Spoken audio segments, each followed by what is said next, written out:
Levanta suas mãos para cá.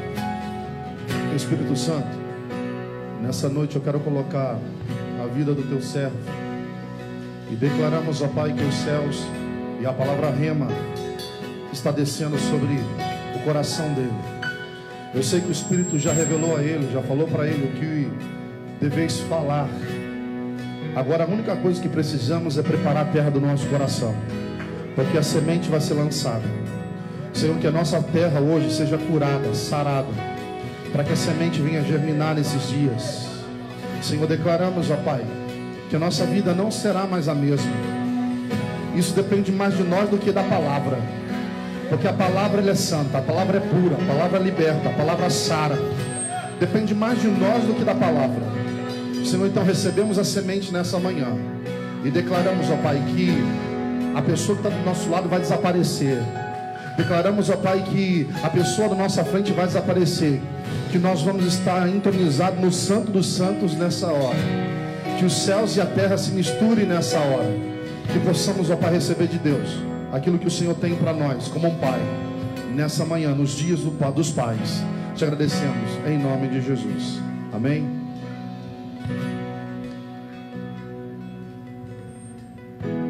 Graça e paz, igreja. Eu acho que pode melhorar, hein? Graça e paz, igreja. Aleluia. Abra sua Bíblia aí, sem perca de tempo, em 2 Crônicas. Se você for bom de endereço, também já abra em Ezequiel. 2 Crônicas, capítulo 3, Ezequiel, capítulo de número 10.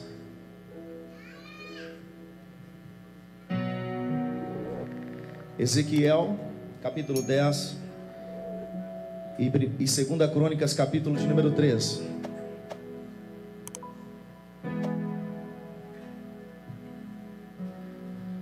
Segunda Crônicas, capítulo de número 3 e Ezequiel, capítulo de número 10. Abaixa só um pouquinho o retorno, por favor.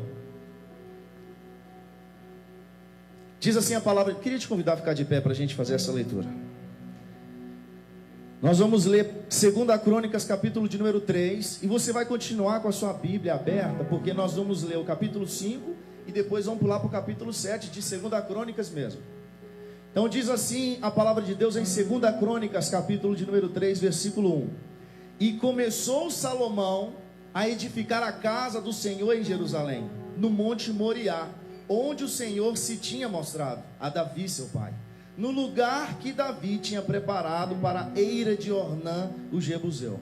2 Crônicas, capítulo 5, agora um pouquinho para frente, versículo de número 2, diz assim, 2 Crônicas 5, 2.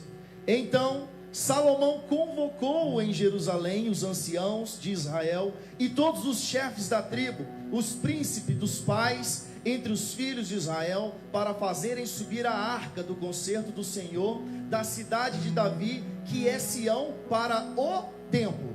O mesmo capítulo 5, a partir do versículo 13, agora diz assim: e quando eles uniformemente tocavam as trombetas e cantavam para fazerem ouvir uma só voz, bendizendo e louvando ao Senhor, e quando levantaram eles a voz com trombetas e símbolos e outros instrumentos musicais, para bendizerem ao Senhor, porque era bom, porque a tua benignidade durava para sempre, então a casa se encheu de uma nuvem, a saber, a casa do Senhor, e não podiam os sacerdotes ter-se em pé para ministrar por causa da nuvem, porque a glória do Senhor encheu a casa de Deus. 2 Crônicas, capítulo 7 agora, do versículo 1 ao 3, e diz assim, 7, 1 ao 3. E acabando Salomão de orar, desceu fogo do céu e consumiu o holocausto e os sacrifícios, e a glória do Senhor encheu a casa, e os sacerdotes não podiam entrar na casa do Senhor, porque a glória do Senhor tinha enchido a casa do Senhor. E todos os filhos de Israel, vendo descer o fogo e a glória do Senhor sobre a casa, encurvaram-se com o rosto em terra sobre o pavimento, e adoraram e louvaram o Senhor, porque é bom, porque a sua benignidade dura para sempre. Agora a palavra de Ezequiel, capítulo de número 10. Ezequiel 10, versículo de número 18. Ezequiel 10, 18 diz assim: então saiu a glória do Senhor da entrada da casa e parou sobre os querubins. Amém. Pode assentar. Amado, nós fizemos aqui algumas leituras. Todas as leituras que nós fizemos em Crônicas, ali está falando de quando o templo do Senhor ele foi edificado. E como é que a glória do Senhor ela encheu aquele lugar. E agora nós lemos em Ezequiel capítulo 10, quando a glória do Senhor ela se retira do templo. O mesmo templo que foi cheio da presença de Deus, agora ele está sem glória. A glória se foi. Mas o tema da mensagem hoje é notícia de restauração. Amém? Já estou dando um spoiler aqui, que a glória ela não vai ficar do lado de fora. Amém? Eu acho que o pessoal foi embora. Amém? Amém. Amado, o profeta Ezequiel que a gente acabou de ler, ele está na posição de profeta maior na Bíblia. Ele é um daqueles camaradas junto com Isaías, Jeremias, Daniel. E eles são profeta maior porque eles deixaram muitas coisas escritas. Não porque eles são mais importantes do que Ageu, Sofonias, não. Então assim, Ezequiel ele era um camarada, ele era sacerdote. Ele era de família sacerdotal. Porém Deus o chamou também para ser profeta. E Ezequiel, esse livro de Ezequiel é um livro de muito difícil interpretação. Para você ter uma ideia, um camarada chamado João Calvino, que é um reformador, que escreveu comentários sobre tudo. Esse camarada, ele quando foi escrever o comentário de Ezequiel, ele parou no capítulo 12, são 48 capítulos, por causa da dificuldade de entender. E Martinho Lutero, um cara que nós temos aí como referência da reforma protestante, ele tinha muita dificuldade em entender também o livro de Ezequiel. Então, para você que está me ouvindo agora nessa manhã, e talvez você pense assim, eu não dou muito valor ao mundo espiritual, eu acho que isso é um exagero, eu peço a você que leia o livro de Ezequiel e seja liberto disso, porque você vai ver o que Ezequiel teve que passar, cara. Porque Ezequiel ele era um profeta que, tipo Oséias, eu vou relembrar aqui um pedacinho. Oséias, Deus falou com Oséias assim: Oséias, vai lá no prostíbulo e busca uma mulher e casa com ela no prostíbulo. Ele foi lá, buscou uma mulher que era adúltera e casou com essa mulher, deu casa, comida, roupa lavada, honra para ela. Porém ela voltou para o prostíbulo e ela voltou às suas práticas antigas de prostituição. Aí Deus falou com Oséias: Oséias, vai lá outra vez, busca ela de novo e toma ela como sua mulher mais uma vez. Aí Oséias foi lá e buscou ela de novo. Aí Deus falou com Oséias: Oséias, como você está se sentindo? É justamente dessa forma que eu me sinto com o povo de Israel. Deus fez Oséias sentir na pele, para que ele pudesse, quando ele falar com o povo, ele soubesse exatamente o que Deus estava sentindo. E Ezequiel, cara, ele foi justamente um profeta do mesmo naipe, do mesmo sentido. Deus fazia Ezequiel sentir na pele tudo o que ele ia fazer com o povo. Para você ter uma ideia, Ezequiel, ele teve que pegar, a princípio Deus falou com ele assim: você vai pegar fezes humanas e vai fazer fogo com essas fezes e com esse fogo você vai cozinhar o seu pão que você tem que comer. Aí ele falou: Senhor, mas eu sou sacerdote, eu nunca comi nada dessa forma, nada impuro. Aí Deus falou assim: eu vou aliviar, então pega estrume de vaca e faz o fogo com estrume de vaca. E ali Deus queria, amados, esse livro é muito forte. Há quem diga que para você estudar ele, você precisa estar sentadinho, tranquilo, com um copo de água do lado, porque você precisa tomar água, de tão forte que é o tratamento de Deus com Israel. Então eu quero que você entenda que quando Deus falou com Ezequiel, você vai dormir 390 dias só de um lado, só do lado esquerdo. E você vai comer só 4 pães por dia, tomar 2 copos de água, porque eu vou colocar sobre você os pecados de Israel. E você vai sentir isso durante 390 dias, que era referente a cada ano de pecado de Israel, um dia Ezequiel sofreria. E agora falou assim: agora mais 40 dias sobre o pecado de Judá. Você vai dormir do outro lado. Então você vê assim, nós que às vezes olhamos para o lado espiritual e falamos que exagero, eu acho que não está acontecendo nada disso. Leia Ezequiel e veja o que Deus fazia no mundo espiritual com Ezequiel, para que o povo tivesse aquilo de exemplo. Um camarada que Deus falava com Ezequiel para de noite sair da sua casa com a cabeça tampada, fugir da sua própria casa e depois entrar pela janela só para o povo olhar e falar assim: o que esse cara está fazendo? Ele é doido? Ele falou: cara, eu só estou simbolizando o que vocês vão ter que fazer daqui uns dias. Vocês vão ter que correr das suas casas e vão ter que andar escondidos. Vocês vão ter que comer. Rapaz, Jeremias falou disso um pouquinho antes. Eles eram contemporâneos da mesma época. Filhos e pais comiam uns aos outros, de tão foi intensa a prova de Israel. Então Ezequiel, cara, em qual momento que nós estamos falando aqui? Nós sabemos que depois que Salomão ele morreu, até Salomão Israel era um povo e 12 tribos, nós sabemos disso. Porém, depois que Salomão ele morre, o trono, o reino é dividido. Agora existe 2 povos simbolizando Israel. Um povo agora com 10 tribos, chamado, que continuou com o nome Israel, e agora 2 povos agora com o nome de Judá. Então, a partir daqui do livro de Reis, dos reis, quando você for ler na sua Bíblia, quando Deus fala assim: eu estou tratando com Israel, Ele está tratando com 10 tribos. E Ele fala assim: eu estou tratando com Judá, Ele está tratando só com 2. Por isso que Ezequiel sentiu na pele por Israel e por Judá. Era o povo que foi dividido. Então ali, depois dessa divisão, a gente entende que o reino do norte ele foi destruído pela Síria e veio um cativeiro assírico. E o que o cativeiro assírio ele fazia? Ele pegava o povo, ele entrava lá dentro e começava a misturar o povo. Ele trazia o povo dele, colocava lá, pegava de lá, misturava, tipo misturar a carta do baralho. E é daí que nasce os samaritanos, por exemplo. Povo misturado, já não era mais o povo santo de Deus, o povo de Israel. Então o reino do norte foi embora, que era o reino de Israel. Agora sobra somente Judá, que depois de mais alguns anos, o tempo se passa e chega a vez de Judá. Cara, e quando você lê Ezequiel, se eu não estiver enganado, no capítulo 24, é muito forte, Deus citando Judá e Israel como 2 prostitutas, que ele casou com as 2, deu honra para as 2, mas as 2 o traíram, prostituiu com ele, adulteraram, sendo esposas de Cristo. E Cristo trata Israel muito duramente. E depois, quando ele vai falar de Judá, ele fala assim: Judá foi pior ainda que a sua irmã. Ele fala o seguinte: pelo menos as prostitutas recebem para fazer isso. Vocês se prostituíram de graça e vocês é que davam os presentes.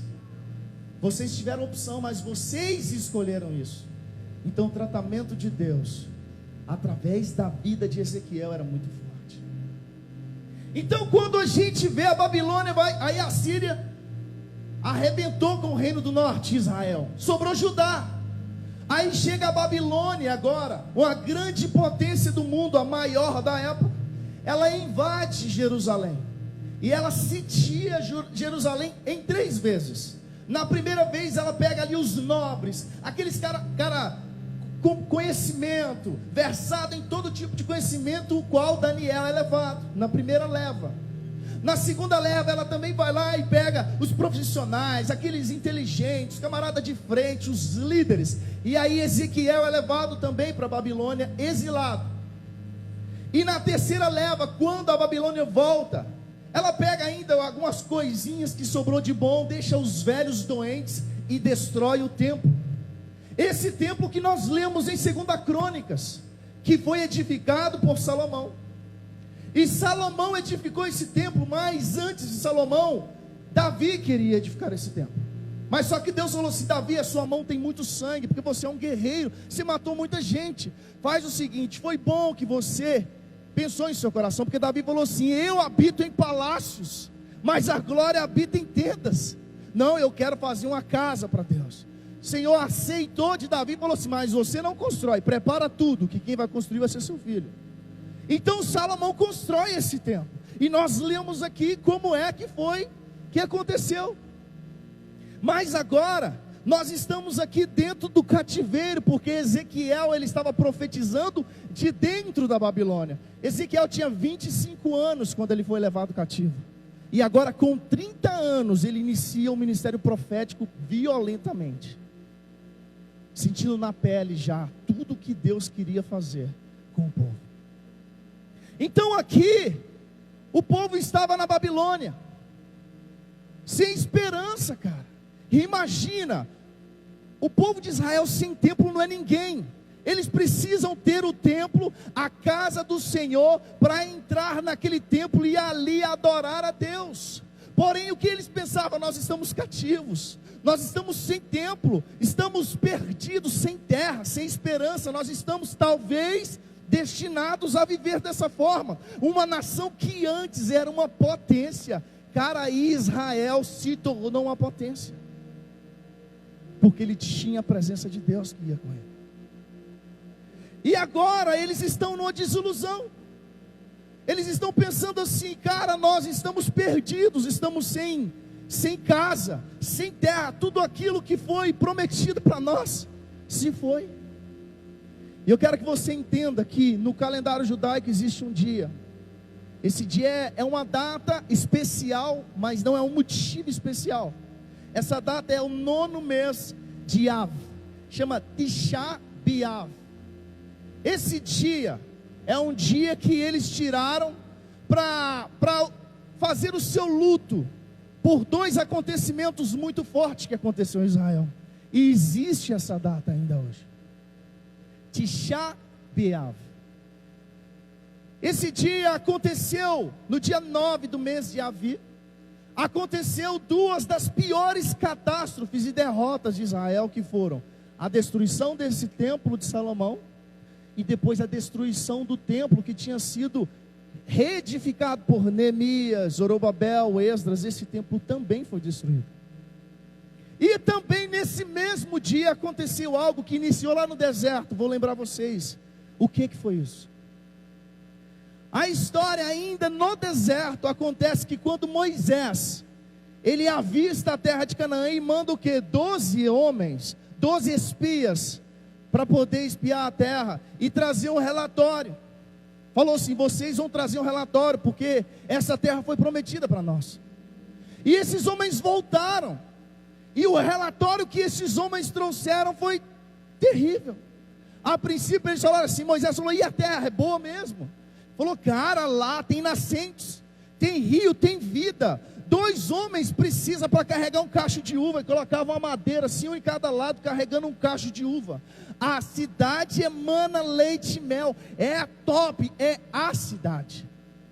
Porém, desses 2 que falou isso aí, aliás, dos 12 que estavam lá, eles falaram assim, mas a cidade é top, porém, todavia, vivem lá gigantes. E nós perto deles somos como gafanhoto, cara. Nós não somos ninguém perto desses camaradas.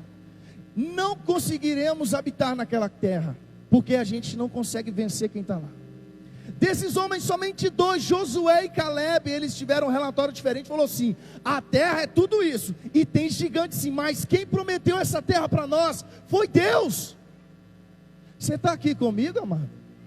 Foi Deus quem prometeu essa terra, e com Ele nós podemos vencer essa batalha. Porém, ali, amado, foi o estupim, a última coisa que Deus, imagina, você, talvez o pai me entenda melhor, você está falando assim com o seu filho, faz isso, que o resultado vai ser isso, eu vou te dar isso, eu estou falando, e ele não faz, porque ele não acredita 100% que aquilo vai acontecer. Aí você fica assim, rapaz, que raiva, eu estou falando, faz, mas eu imagino que Deus, ele deve que na hora que aqueles 10 deram um relatório diferente, falou assim, mas lá tem gigante. Eu acho que Deus fez assim, aquela cara de bravo que a gente faz assim, a gente não quer expressar, mas a gente só põe a mão assim. Ali, amado, foi a última coisa que fez com que Deus falou assim, Moisés, vai ter que morrer toda essa geração, para que a próxima geração acesse a terra. Toda essa geração que está incrédula, vai morrer todo mundo. A próxima vai entrar na terra, mas vocês que não creram nessa promessa, vocês não vão tomar posse dessa terra. Ali, foi um dia 9 do mês de Avi. A primeira grande derrota de Israel foi ali. Aí o tempo passou. I'm sorry. O tempo passou. E agora nós temos Davi reinando. Um homem, um rei segundo o coração de Deus. Nós temos agora Davi, que queria construir aquele templo, como eu já disse. E Deus não permite, mas passa para o seu filho construir. Fala assim: Davi, prepara tudo, porque quem vai construir é Salomão. Mas Deus amava o coração de Davi. Aí Davi vai embora, Salomão assume, Davi morre. E Salomão agora, ele edifica esse templo. E nós acompanhamos aqui em 2 Crônicas. Se você quiser acompanhar todo a edificação, você começa de 2 Crônicas capítulo 1 e vai lendo. Então agora, eles tinham um templo. Amados, eu já falei isso aqui umas 100 vezes. Mas Deus, ele sempre quis habitar no meio do povo, cara. Desde lá do Éden, ele quis habitar no meio do povo. Aí lá no Éden nós conhecemos a história. O homem, ele cai. Aí Deus ainda fala assim: mesmo assim eu preciso criar um contexto onde eu vou me revelar para o homem, porém agora um pouco limitado, porque senão eu vou matar ele. Mas eu ainda continuo querendo habitar no meio do povo. Então aí Deus traz o tabernáculo, porque o tabernáculo era o templo, porém móvel. Aonde o povo ia, o tabernáculo ia junto. Eles paravam ali e montavam o tabernáculo. E quando o tabernáculo era montado, ele era montado e 4 tribos na frente, 4 à direita, 4 à esquerda, 4 atrás, simbolizando que Deus queria estar no centro do povo. Era assim. Então Deus, ele sempre quis se relacionar com o povo. Agora o povo tem a casa de Deus top. Porém, existe aquele primeiro amor. Eu creio que quando aquilo foi edificado, amado, tinha gente talvez que dormia do lado de fora, na porta, doido para poder entrar, doido para chegar a hora dele ofertar alguma coisa. Talvez queria dormir no pátio lá dentro, pastor. Queria estar lá dentro. Eu quero estar no meio dessa glória, dessa intensidade o tempo todo. Eu creio que era dessa forma. Porém, o tempo passou. E todo esse zelo que o povo de Israel tinha, todo esse cuidado, todo esse amor, isso foi esfriando, cara. E aquele sonho que Davi sonhou, aquele plano que Davi, ele planejou de criar, edificar um templo para Cristo, aquele sonho, se tornou sem sentido, porque Cristo agora tinha uma casa, a glória do Senhor tinha uma habitação, mas as pessoas não respeitavam essa casa mais. Se tornou algo sem sentido. Então o que acontece? Deus permite. Nós vimos isso em Abacuque, quando a Babilônia está vindo em direção a Jerusalém. Abacuque clama a Deus: Senhor, nós precisamos da sua resposta, nós precisamos da sua proteção, precisamos que o Senhor nos guarde. E Deus responde a Abacuque assim: Abacuque, calma, man, sou eu que estou mandando a Babilônia. Não é ninguém, não, sou eu que estou mandando a Babilônia. Aí a Babilônia chega, e como nós já falamos, em 3 levas, a Babilônia leva todo mundo, o importante e que poderia somar no governo babilônico, e destrói o templo de Israel, que era o templo que Salomão edificou. Aqui acontece a segunda grande derrota de Israel. E que dia que era esse? 9 do mês de Aviv. Aí, amado, nesse contexto nós vemos inclusive alguns salmos. Por exemplo, o Salmo 137, quando na Babilônia os soldados falavam assim: entoa aí aqueles cantos lindos lá de Sião, canta aí pra gente. Aí eles não tinham prazer e falavam assim: como é que eu vou adorar a Deus em terra estranha? Você está aqui comigo? Diz amém. Você está entendendo até aqui? Amém. Então, porém Deus, amado, Então, nesse contexto, o povo estava exilado, mas deixa eu tirar uma confusãozinha. Eles eram exilados na Babilônia, não escravos na Babilônia. Eles não eram escravos. Tanto que, quando o templo foi edificado por Zorobabel, Neemias e Esdras, eles tiveram a opção de voltar por conta própria, porém muitos já tinham criado raízes na Babilônia, não quiseram voltar. Falou assim: não, a minha vida está feita aqui, cara. Não, eu estou com trabalho, meu filho já fez faculdade, já está com a esposa aqui, já pegou a cidadania da Babilônia, então eu não quero ir embora.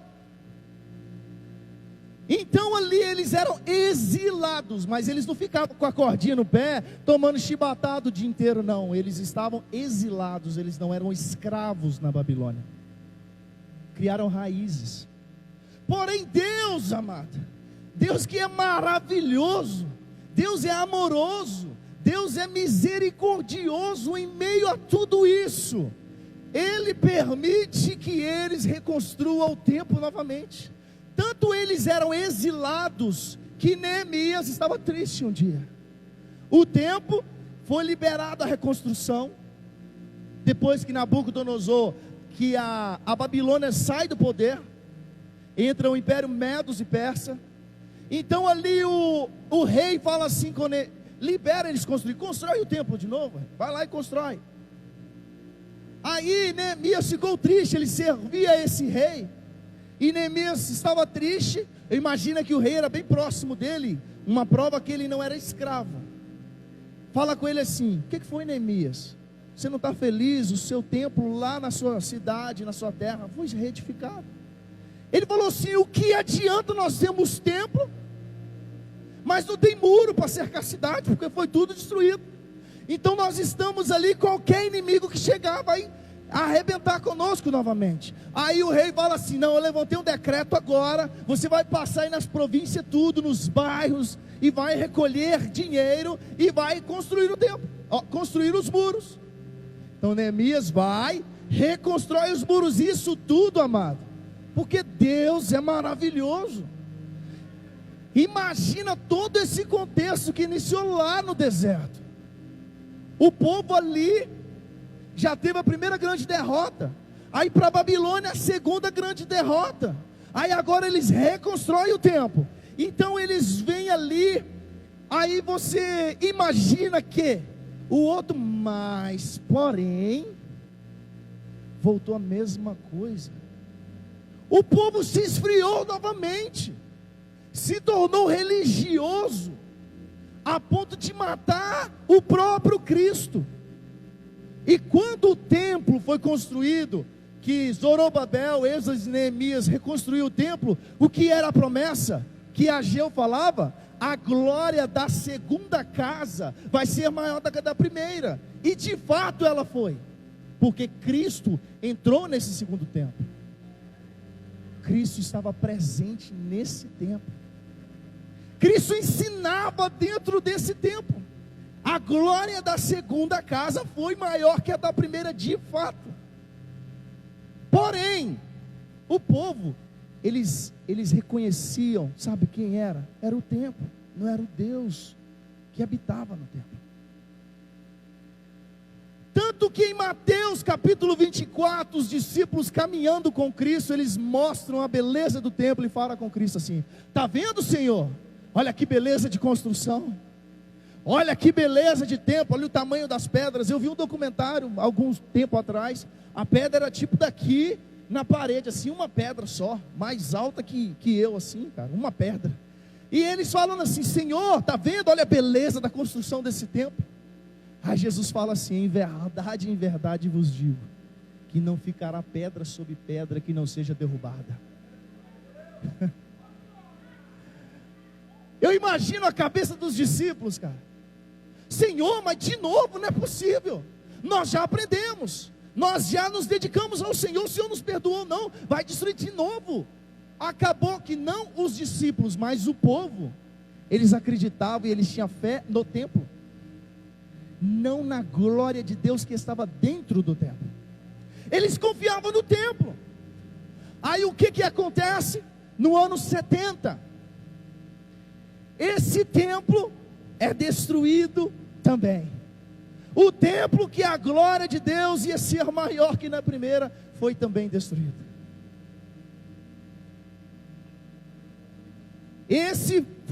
Essa foi a terceira grande derrota de Israel. E que dia que foi? 9 do mês de Aviv. Então, amado, esse dia é um dia terrível. É um dia que eles choram luto pelos desastres e pelas derrotas que aconteceu ao povo de Israel. Então, o que nós aprendemos com isso? Nós aprendemos que Deus, Ele sonda toda a história.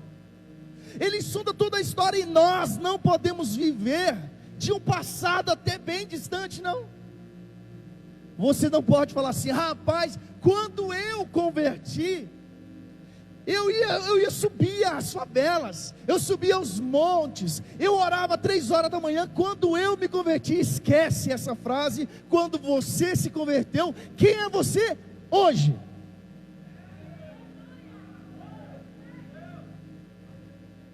Amado, Deus não importa com o seu passado. Deixa eu te falar, seja ele de glória ou seja ele de derrota, Deus não está nem aí para o seu passado. Ele quer saber como você está hoje. Porque em Ezequiel mesmo, capítulo 18, ele fala assim: se se um homem, ele for toda a vida dele um homem correto, temente a Deus, andar nos caminhos do Senhor, mas se no final da sua vida ele se desviar de todas as coisas boas que ele fez, não me lembrarei, e ele será condenado.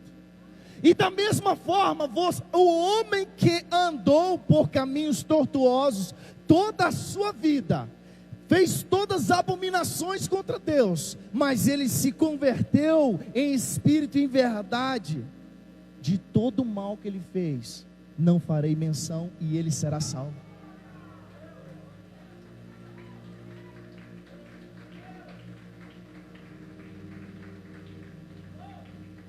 Amado, então o que eu quero agora, isso até aqui era só para você entender o contexto.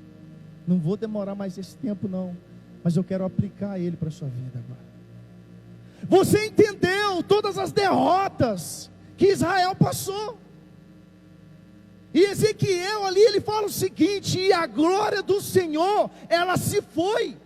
A glória do Senhor saiu do templo, cara. Imagina Davi falando: Senhor, faça qualquer coisa, mas que o seu espírito, não afasta de mim não, porque senão eu não sou ninguém. Não tira o teu espírito de mim. Amado, diante disso que a gente ouviu até agora, eu preciso que você faça uma reflexão, e que você entenda todo o motivo foi pelo que você sofreu derrotas. Porque existe uma verdade: se você não identificar onde foi que você caiu, a promessa de restauração vai ser simplesmente uma promessa. Se você não identificar onde você caiu, a promessa de restauração não vai passar de uma promessa. Mas alguém profetizou sobre a minha vida que eu vou ser um grande homem. Não vai passar de uma profecia, se você não se alinhar com o propósito de Deus. Eu não morrerei enquanto as promessas de Deus não se cumprirem na minha vida. Leia Hebreus capítulo 12. Os heróis da fé, todos eles morreram. Amados, eles viram a promessa, mas não participaram dela. Você viu Abraão sendo pai de multidões? Abraão viu ele sendo pai de multidões? Não. Ele tinha, se eu não me engano, 2 filhos, que era Ismael, Isaac, e um neto, quando ele morreu. E ele é o pai de multidões. Ele não viu, ele creu, e isso lhe foi imputado por justiça. Então, amado, não pense que se você não se posicionar, que promessas vão vir abundantes. Não vão passar de promessas. Então nessa manhã eu quero que você entenda que a análise, ela precisa ser minuciosa. Você lembra o que Cristo falou para uma das igrejas da Ásia? Lembra-te de onde você caiu. O que Cristo falou com Sardes? Sardes, vocês têm nome de que vivem, mas estão mortos. Mas cuida, porque tem gente aí dentro que ainda está vivo. E agora, se esse povo morrer, eu vou cobrar muito forte de vocês. Então Ezequiel, ele era um camarada que trouxe tudo isso, essa visão, e ele jogava isso na cara do povo. O povo tinha ele como louco. Você é doido, rapaz? Você acha que Deus vai permitir que a casa dele seja destruída? Ele não só permitiu, como foi ele que mandou os destruidores lá. Foi ele quem contratou a equipe. Amado, você precisa fazer essa análise. Só que você fazendo essa análise, eu quero que você entenda que você tem que enxugar as lágrimas. Enxuga as lágrimas, porque eu tenho uma notícia de restauração para a sua vida. Eu acho que vocês foram embora. Eu tenho uma notícia de restauração para a sua vida. E tudo isso que passou, cara, você acredita ainda que Deus, Ele é tão misericordioso que Ele ainda quer restaurar a sua vida e restaurar a comunhão? Cara, eu fico de bobeira, eu fico abismado. Nós estamos estudando a primeira carta de Paulo aos Coríntios, e quando a gente lê capítulo por capítulo, a gente fala assim: meu Deus, esse povo era cristão mesmo. Mas aí quando a gente pensa isso, a gente fala assim: eles são só um retrato nosso. Amados, nós precisamos agora fazer uma análise e entender que nós, como igreja, nós nascemos, entenda o que eu estou falando, nós nascemos, eu quero ler, é melhor eu ler, nós nascemos debaixo de uma promessa dita pelo próprio Cristo. Mateus 21,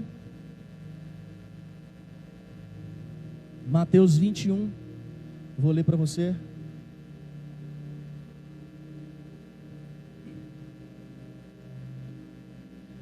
Mateus 21, a partir do versículo 33. Quero que você entenda, amado, que não importa tudo o que eu falei, cara. Deus, Ele não está preocupado com o seu passado. Você pode ter sido o cara, você pode ter sido o top das galáxias, pregador de nações, e se hoje você está aí cabisbaixo, ferido, Deus não quer saber quem você foi. Ele quer uma posição sua a partir de agora. E a igreja tem que entender que nós não devemos ficar de cabeça baixa, porque nós nascemos debaixo de uma promessa dita pelo próprio Cristo. Olha para você ver, Mateus 21, a partir do versículo 33, diz assim, ó: ouvi ainda outra parábola. Houve um homem, pai de família, que plantou uma vinha, circundou-a de um valado, e construiu nela um lagar, e edificou uma torre, arrendou-a a uns lavradores, e ausentou-se para longe. Chegando a tempo dos frutos, enviou seus servos aos lavradores para receber os seus frutos. O homem, ele tinha uma terra, ele construiu lá, ele criou tudo ali, para poder trazer aquilo ali, para arrendar aquilo ali, a vinha dele, ele ia arrendar para alguém trabalhar naquilo, que tudo era dele, ok? E os lavradores, ele foi lá, arrendou a vinha, aí ele falou assim, ó, para receber os seus frutos, ou seja, ele arrendou, porque ele queria receber daquilo. E os lavradores, apoderando-se dos servos, 34, e chegando o tempo dos frutos, enviou os seus servos aos lavradores para receber os seus frutos. E os lavradores, apoderando-se dos servos, feriram um, mataram o outro e apedrejaram o outro. Depois ele enviou outros servos em maior número do que o primeiro, e eles fizeram o mesmo. Esse homem aqui, ele representa Deus, e ele edificou uma vinha, e colocou trabalhadores nessa vinha, porque a seu tempo ele ia voltar e buscar os frutos que aquela vinha desse. Chegou no dia de receber esses frutos, ele mandou os seus servos, e os servos aqui nitidamente fazem menção aos profetas, porque quando eles foram buscar esses frutos, o que eles fizeram? Mataram os servos. Jerusalém, Jerusalém, que mata os profetas. Quantas vezes eu quis ter você como uma galinha faz com os pintinhos, colocar debaixo das minhas asas, mas vocês não me deram ouvido. Jesus falou isso chorando, olhando para Jerusalém. Então eles mataram os profetas, mataram aqueles homens que foram buscar os frutos. Aí o que o dono da vinha ele fez? Vou mandar o meu filho, afinal é meu filho e eles vão respeitar, é o herdeiro, é dono de tudo. Aí o que ele fez? E por último ele enviou o seu filho, dizendo: terão respeito, é meu filho. Mas os lavradores, vendo o filho, disseram entre si: esse é o herdeiro, vinde, matemos ele e vamos pegar toda a sua herança. Lançaram mão dele e arrastaram para fora da vinha e o mataram. Aí Jesus fez uma pergunta: quando pois vier o dono da vinha, o que ele vai fazer com essas pessoas que fizeram isso? Aí os fariseus que estavam lá falaram assim, aí eles responderam: dará afrontosa morte aos maus, e vai pegar a vinha e arrendar para outros lavradores, que ao seu tempo lhe deem frutos. Disse Jesus: nunca leste nas escrituras, a pedra que os edificou, vocês rejeitaram, essa foi posta por cabeça, do ângulo pelo Senhor foi feito, e isso é maravilhoso aos nossos olhos. Olha agora a promessa que nós somos edificados. Portanto, versículo 43, eu vos digo que o reino de Deus vos será tirado e será dado a uma nação que dê os seus frutos. Essa nação, ela vai dar frutos. Que nação é essa, amado? É você, é a igreja. Porque até aqui não existia igreja não, até aqui era exclusividade para judeus. Porém, falou assim: vai ser tirado a vinha dos judeus e vai ser dado à igreja, e essa igreja ela vai dar fruto. Eu acho que você não entendeu. Eu falei que nós fomos edificados em cima de uma promessa lançada pelo próprio Cristo. Isso aqui foi Cristo quem disse, amado. Ele fala assim, e será dada a uma nação que dê os seus frutos.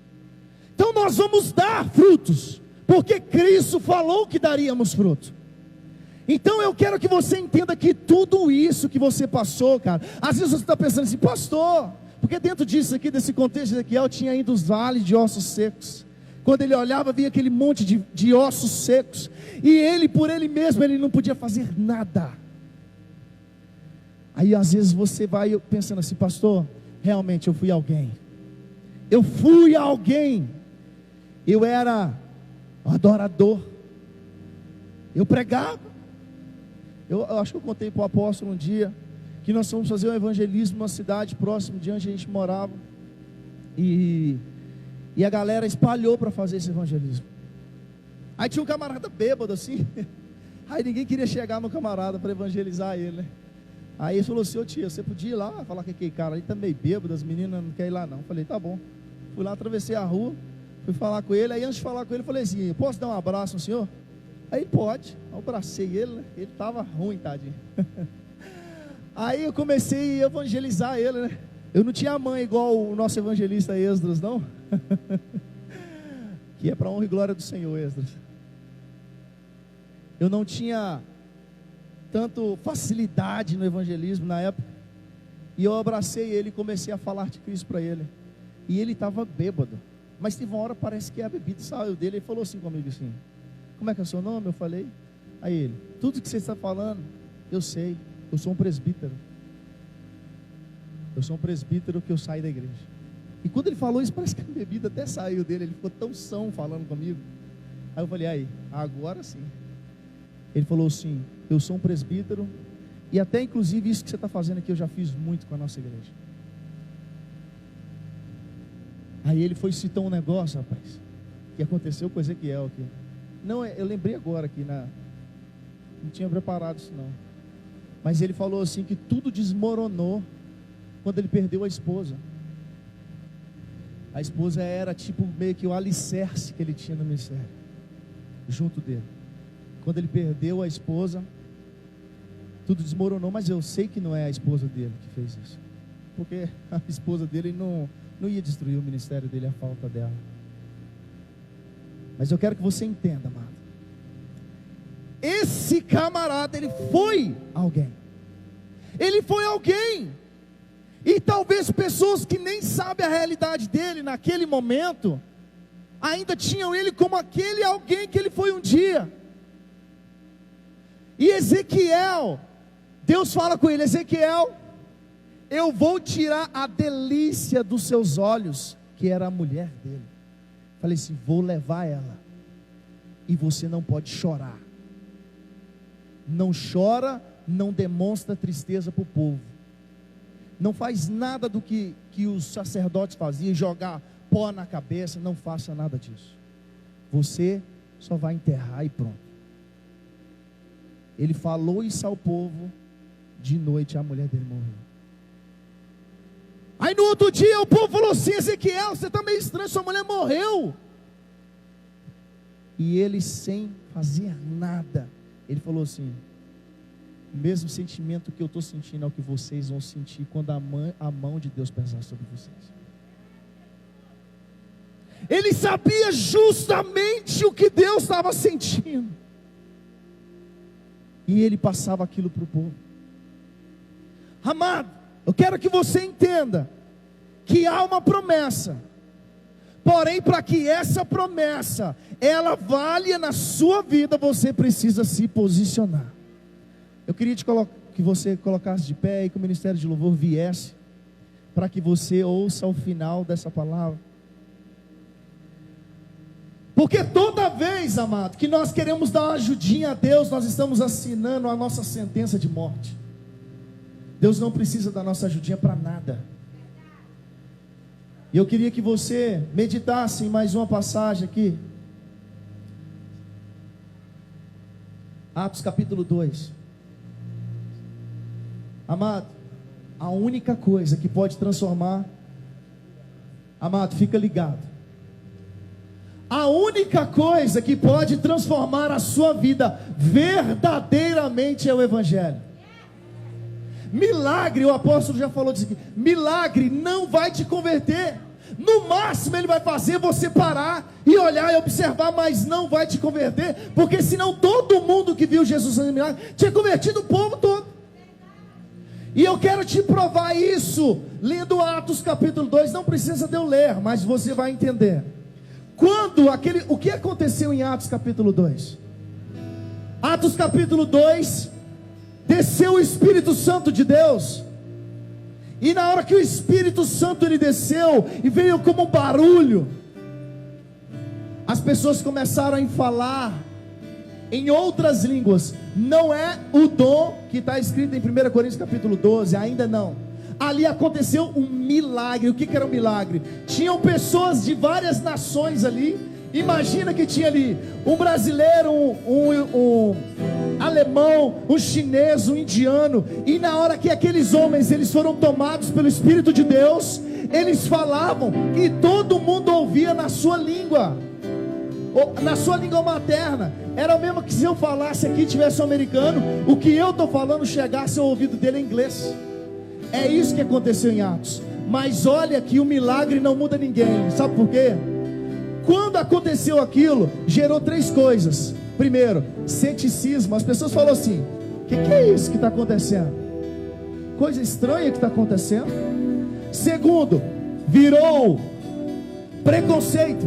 Porque eles falaram assim: uai, esse povo que está falando não é galileu?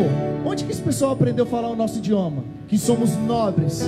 Então, primeiro, ceticismo. As pessoas falaram assim: o que é isso? Depois, preconceito. Não são galileu. E depois virou zombaria, que eles falaram assim: está todo mundo bêbado.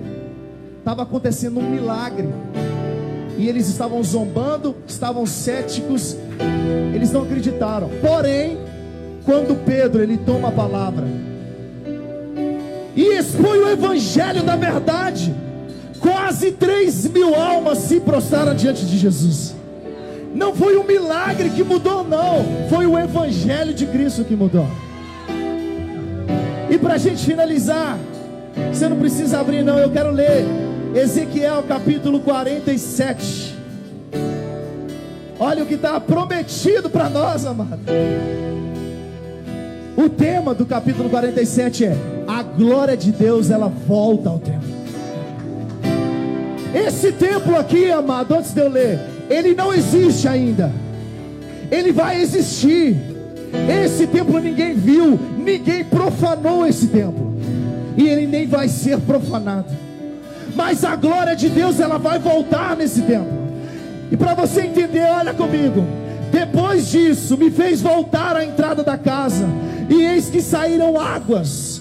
Aí eu vou ler já no versículo 7.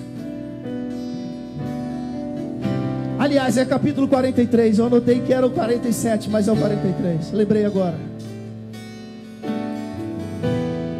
Capítulo 43 diz assim: e eis que a glória de Deus de Israel vinha do caminho do Oriente, e a sua voz era como a voz de muitas águas, e a terra resplandeceu.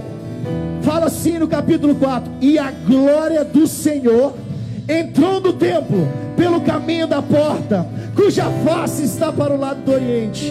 Versículo 5: e levantou-me o Espírito do Senhor e me levou, e eis que a glória do Senhor, ela encheu o templo. O Espírito me levou ao átrio, ouviu a voz que foi dirigida e me pôs diante de mim, e disse: essa glória, amado, essa glória, ela invadiu o templo. Então existe uma promessa sobre a igreja, que ela daria frutos. E a glória do Senhor, que outrora, outra oportunidade ela saiu, ela vai voltar. Esteja preparado para estar nesse templo, amado.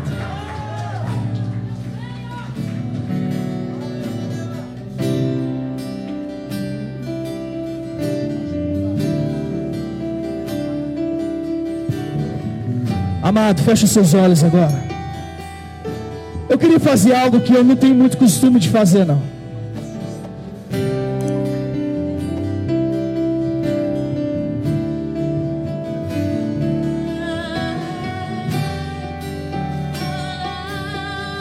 Eu queria convidar você agora. Você, eu entendo o que eu estou falando. Você que quer esquecer quem você foi um dia. Hoje é dia de restauração. Hoje é dia de reavivamento. Hoje é dia de reforma. Hoje é dia da glória de Deus entrar novamente no templo. E você é o templo de Deus. Carta de Paulo aos Coríntios fala que nós somos o santo dos santos de Deus. Você é o templo de Deus. Eu quero convidar todos aqueles que querem que a glória de Deus invada esse templo mais uma vez. Queria convidar você a estar aqui na frente.